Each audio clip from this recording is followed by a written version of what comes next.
So a question that I don't know if it's asked enough is, what is coaching? Like what does it mean to be a coach?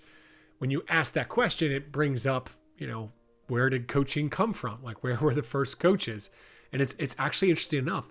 Sports coaches, they actually haven't been around forever. It wasn't really until the early 20th century that teams and athletes started to have coaches. And initially, some, even like Olympians, actually thought it shouldn't be allowed, like that it was unfair. And it wasn't in the spirit of what sports were about. Interestingly enough, out of sports coaching, there's a man named Tim Gallwey. He was a legendary tennis coach, and he authored this book, The Inner Game of Tennis. You might have heard of it. Very, very, very popular book. Well, he started to view sports coaching differently. Really, to sum it up, instead of a coach being the expert there to tell people what to do all the time, the coach was there to facilitate learning through just maybe slight nudges, asking questions, things like that. Like Tim's style or way of coaching, though, it actually hasn't been taken up by sports coaches as much as it has been adopted by leadership or performance coaching that you see in the corporate or business world. One of the first people actually to bring the lessons from the inner game of tennis was a man named Sir John Whitmore, and he went on to start an organization called Performance Consultants and wrote the book Coaching for Performance. Today, we've got Tiffany Gaskell, who is the co-CEO of Performance Consultants. And Performance Consultants, they're a leading performance coaching and leadership company built on the ideas and practices of what many now would call the founding father of coaching or leadership coaching, executive coaching, which is Sir John Whitmore. Now, Tiffany is an international authority on performance coaching and culture transformation. She spent 20 plus years working with C-suite executives at Fortune 500 companies. She's an innovator and advocate of ways to measure the benefits of coaching and the impact of leaders on culture, performance, and the bottom line. She's also the creator of Coaching for Performance ROI, the Impact 360, and the Performance Curve and Safety Performance Curve. And today we're very excited to have her on the podcast. Actually, not just for this episode, but the next 2 episodes. I know you're going to absolutely love it and get a lot out of her knowledge around leadership coaching that really, really applies to sports coaching. Welcome to the Coaching Culture Podcast, where we're dedicated to help you unlock your leadership potential and create winning team environments. My name is JP Nurbin, and I'm running solo on today's interview. Nate and Betsy just could not sync up with Tiffany's schedule, which was all right. Now, each week in our podcast, we work to bring you practical tips and strategies to elevate your coaching, to elevate your leadership. For more, explore our online courses and books at tocculture.com and betsybutterick.com, as well as subscribe to our newsletter at tocculture.com for weekly culture building insights, as well as the notes to every episode of the Coaching Culture Podcast. Tiffany, welcome to the podcast. We are excited to have you here today. Your work at Performance Consultants has been hugely impactful and on me and my own coaching leadership journey. I've recommended the book, the original, or not the original, I think it was like 6th edition here, the Coaching for Performance book, to many, many people. And then I've now been recommending the most recent edition of the book that you have written, which is fantastic. We're going to talk a little bit about that in a bit, but I kind of want to help people get a general sense of you and the organization that you're leading. And I think one of the best ways to introduce that is to actually connect it back to Tim Gallwey, whose book, The Inner Game of Tennis, is what most people in sports would have heard of that book, read that book, many of them. So what is the connection between Tim Gallwey and Performance Consultants? So the connection is actually pre-Performance Consultants. And it's pre-coaching. So what happened was Sir John Whitmore, who was a racing driver, he was widely acknowledged to be a great racing driver. I've heard people describe him as the best of his time. Mm. And this was before Racing Driver, before Formula One. So this was, in the really dangerous days. And he retired from that, and he was really, really fascinated about mind, the human mind, and how we get in the way of our own performance. And so he went over to the States, and lots of things were happening on the west coast of the States. So there was Esalen, there was Tim Gallwey, there was Abraham Maslow, there was Carl Rogers. Everything was kicking off over there, the human potential movement. And he went over there, studied with Tim, and what Tim was saying was that, so Tim recounts this great story. It's that he wrote a book on tennis, and they expected to sell 10,000 books, and they sold way more than that. And everyone was like, what's going on? Why? And it was because it was relatable to everything. And so when John was there, he studied with Tim and really got inspired about the approach Tim was taking. And really, the way I can describe it is that it was all about tennis. So when you're playing tennis, what he says is that the opponent in your head is far greater than the one on the opposite side of the court. So if we think about life, then, we can apply that to life, right? We get in our own way the whole time. So really, this was the kernel of the idea that then John took to Europe, and he started up something called the Inner Game of Skiing. And from there, he developed the ideas of coaching. And the irony, I know you and I are going to talk about this, but the irony is that, so coaching came out of sports, but it was a different way of doing sports coaching. So now that coaching is the multi-billion-dollar industry that we see in the world today. And sports coaching, is can be still back in that place where it's tell, not ask. And we'll go into that in more detail, I'm sure. Yeah, no, I appreciate that story, because it's, as we were talking off air, I mean, one of the things that I find so interesting is that leadership coaching evolved from sports coaching, and yet we know, like, it's a multi-billion-dollar industry in the corporate world. The most executives, the high achievers, the people that companies see have real leadership potential, they are encouraging, oftentimes expecting them to work with a coach. And yet the sports world has seemed to have fallen kind of behind, and not really adopt this idea of, well, actually coaches need coaches. What are some of the misconceptions around leadership coaching that, keeps people from engaging in it, being interested in it, whether they're a sports coach or maybe even some people that you see in the corporate world? Well, you're saying a number of things there, which I'm thinking would be good to unpack, actually, because when you say about sports coaching, let's just define what we mean by that. Mm-hmm. Because there is a great video. It's like vintage, but it's one that John did, teaching people how to play golf. And one instructor did it in an instructional way, as in telling them. Okay. And it's comic. I mean, I play golf, and I know that it's like, it's get your hand around the thingy. No, not like that, like this. And the other instructor, John, did it in a coaching way. And that was, feel the club in your hand. How do you feel that you want to hold it? It's completely different.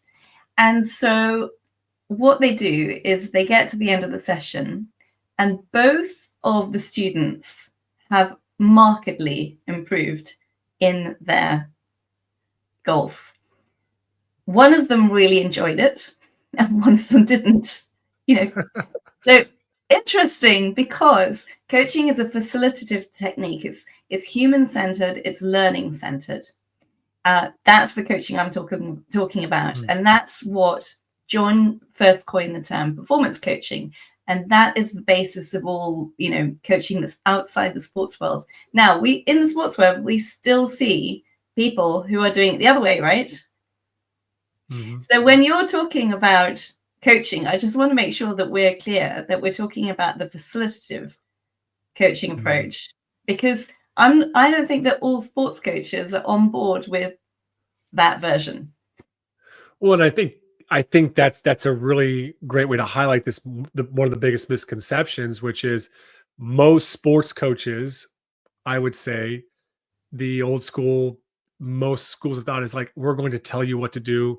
We're going to tell you when you make a mistake. We're going to tell you what to do right. We're out there and like there's this teaching, a lot of telling. And so when you think about, well, what is leadership coaching or performance coaching, they get this idea that it's going to be about, oh, this guy here that knows nothing about my sport or coaching in the collegiate ranks, he's going to tell me what to do, when it's not that at all, is it? Yeah, exactly. And so what I'm curious about is, leading on from that and going back to your question, is when you're talking about people having coaches, in what capacity? I would say, and this is, we had recently Dr. Michael Gervais, who would consider himself a kind of a psychologist, performance coach, and he was in the podcast, and the way he would just say is like, people that hold up a mirror for you, people that you're having conversations with people that they don't necessarily even know anything about that sport or that context, but they're there to ask questions, hold up a mirror to as you said, facilitate that learning. Yeah. So that's raising awareness and responsibility. So those are that's what a coach is doing, a facilitative coach. And that is really the basis of the coaching model that John created, and the basis of performance coaching. And when you're talking about these coaches, what remit do they have? Like, they're not doing that whilst the person is coaching someone. I think they're doing that in terms of their whole sort of approach to work. Is that right? Yeah, well, because I mean, the role of a coach in the States is oftentimes, like a head coach particularly, is much like, I mean, a manager in football. Like you might sometimes actually be coaching the sport, but there is so much more around leading people and the culture design and really bringing people together towards a shared goal, purpose, right? So all of that aspect is typically what we're talking about when we think about the idea of a coach actually coaching a sports coach. Yeah. Okay, so now we're in the territory of leadership coaching, which is, what we want to talk about. And it's just interesting because I just want to get that nuance out about, the coach coaching the coach and all that sort of thing. And also the different types of coaching.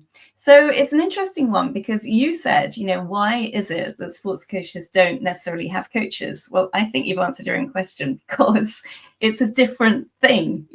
They like you said, I mean, you just don't want someone coming along and telling you what to do. And that's the old style of doing things. But this is much more facilitative technique. And the other thing is that what we're talking about is human behavior. And this is another thing that, going back to Tim Gallwey, the inner game equation is, so he created this equation called performance equals potential minus interference. And it is such a great summary of how us as human beings need to get out of the way of our own, out of our own way, basically, and enable our potential to come through. And that's what coaches are doing. So when we're talking about leadership and coaching, then that works for the individual, but it also works on an organization-wide level. And when you use that equation, which I've talked about, I've written about in my book, I actually gave it to a group of coaches, sports coaches in Ireland just the other day on a coach certification program they're doing through FIBA. And, that makes sense. And yet we know that oftentimes the leader themselves, in this case, a sports coach, a manager, actually, not only do they not help them to remove interference, they add interference to that situation. I guess one of my things I hear is that what's wrong with coming in and just telling people what to do. Like, I Mm. actually have many people in my coaching practice. I will work with sports coaches and I'll get on a call and be asking, well, okay, what do we want to work on today? And they might bring up that we get the topic, we get the subject, and I'm, well, what would be helpful for you to just tell me what to do right now, right? And I'm like, I'm not going to do that, right? Like, that's not happening. We know that's not how this relationship works, but people sometimes do just want people to tell them what to do, or so they think, right? Yeah. Yeah. Yes. So I used to work for a Japanese bank, and there was one guy in this bank who signed off all the decisions. Okay. It was a very hierarchical organization. And so what that does is that if someone else is basically taking responsibility for decision making, then that means that, you know, the rest of the organization is disempowered. And do you know what that is? That is a low performing organization. So what you want is the engagement, you want the entrepreneurship, you want the creativity and innovation that comes through from people being enabled to make their own decisions. And that's a collaborative organization. So what we've done is created a model in order to demonstrate this to organizations, CEOs, so that they can understand, okay, so what is the culture that is in my organization? Because you can retrain an organization. And so the culture goes from, so if you think about that inner game equation, so imagine that you've got a curve and it's going up to the highest performance on the right hand side. On the left hand side is the lowest performance.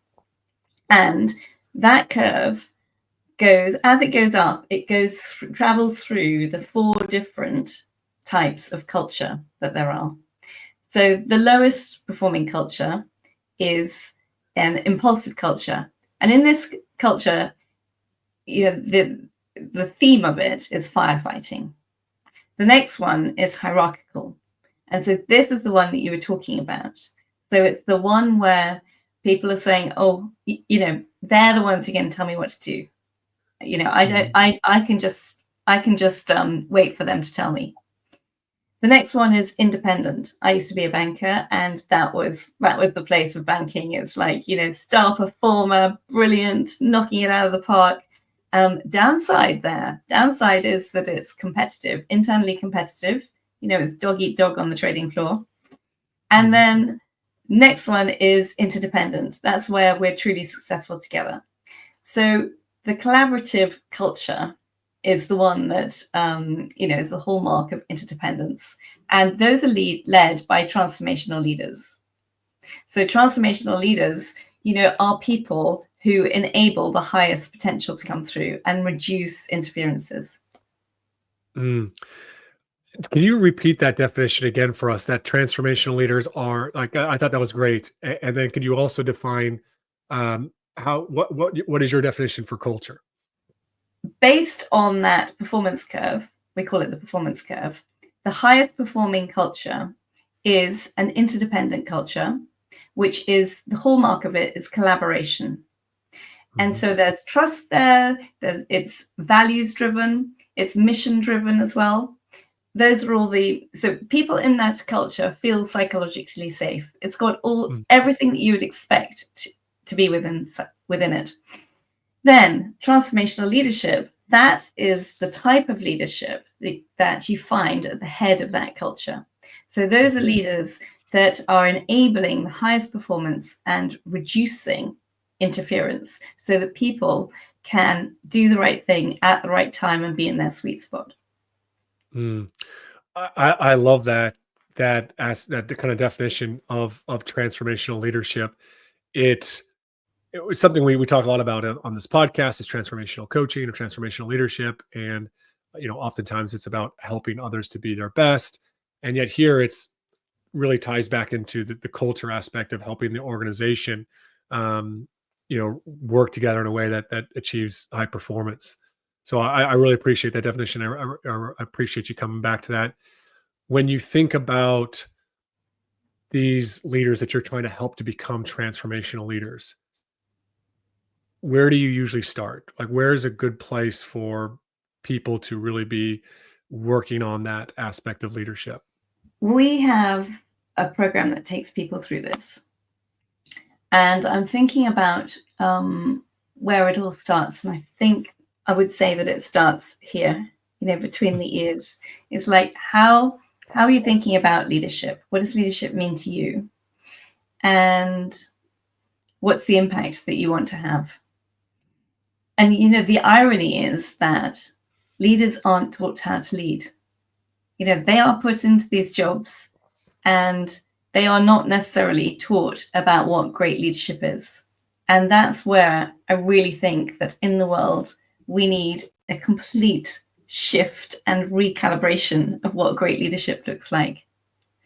So it doesn't look like someone saying what needs to happen. It's not about the most senior person in the room. These days, it's about the brightest idea in the room. And that's so important when you've got Gen Z in the room.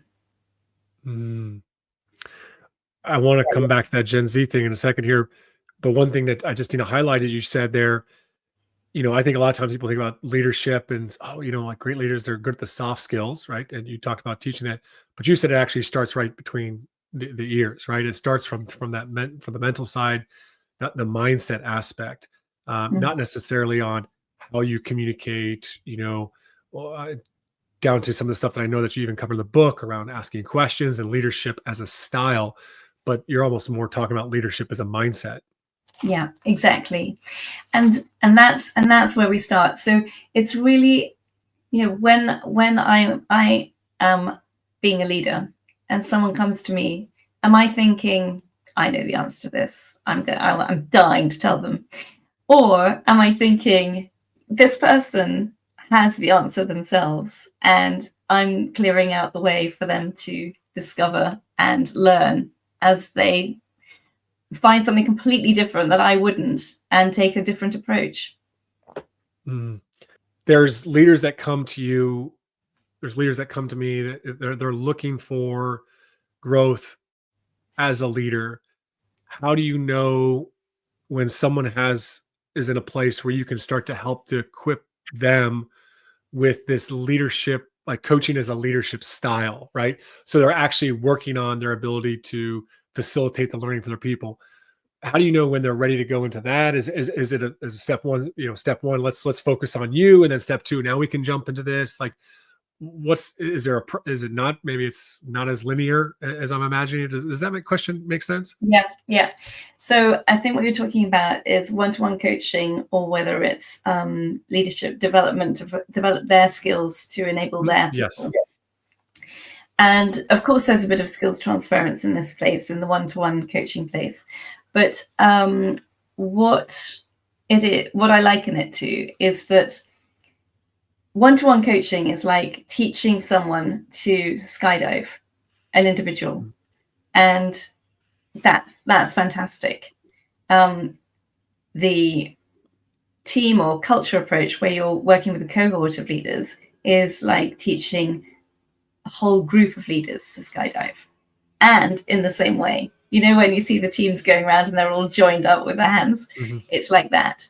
So they get that feeling of togetherness. And that is the thing that is really culture building. So really, it depends on the aims of the organization, of the individual. Is it an organization where they want to create a culture that is powered by a transformational leader approach, coaching approach? Or is it an organization that or an individual who wants to achieve a particular goal? And it's like a world-class athlete in that case, isn't it? Because one-to-one coaching is like having a tailor-made leadership development program.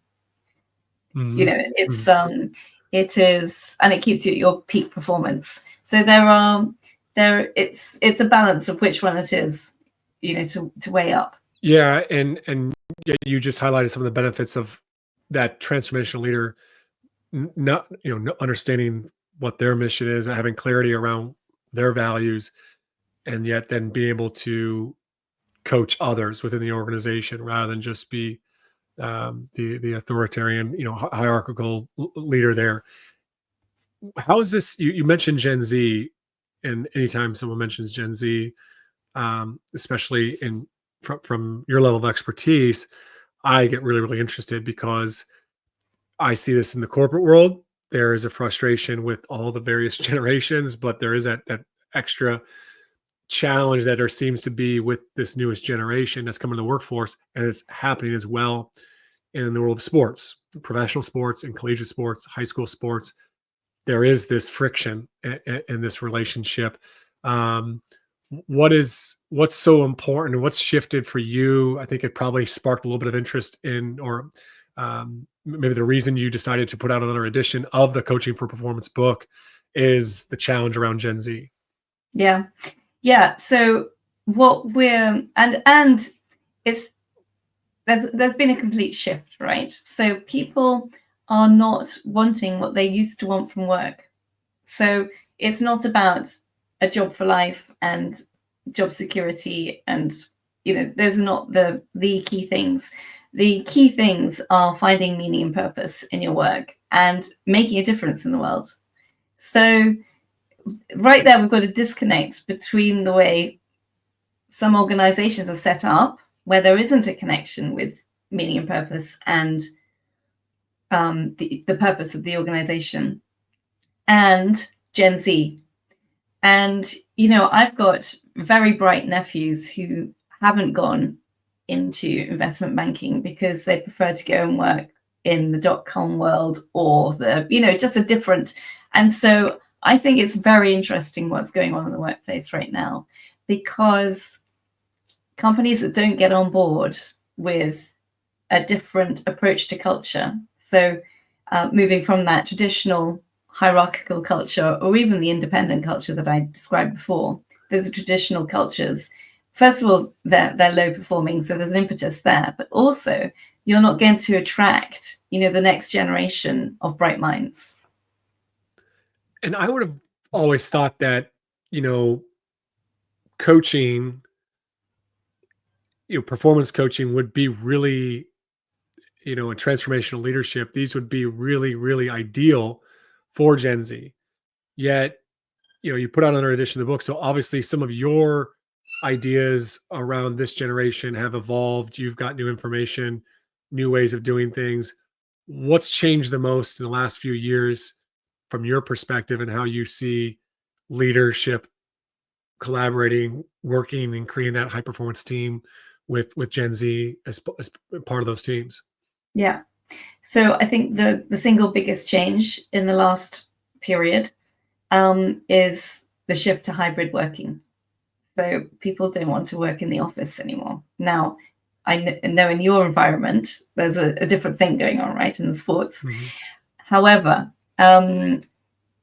so what was the real challenge for leaders and managers is, oh my goodness, I cannot see what this person is doing. How do I know that they are doing the job? So right there, it's about fear and mistrust right there. However, the place we need to move to is the place of trust, which is the collaboration. And that's where people are, treated as adult to adult, and that if they've got clear goals and objectives, they will deliver on those and they will do what they need to do that, whether they're in front of the leader or manager or not.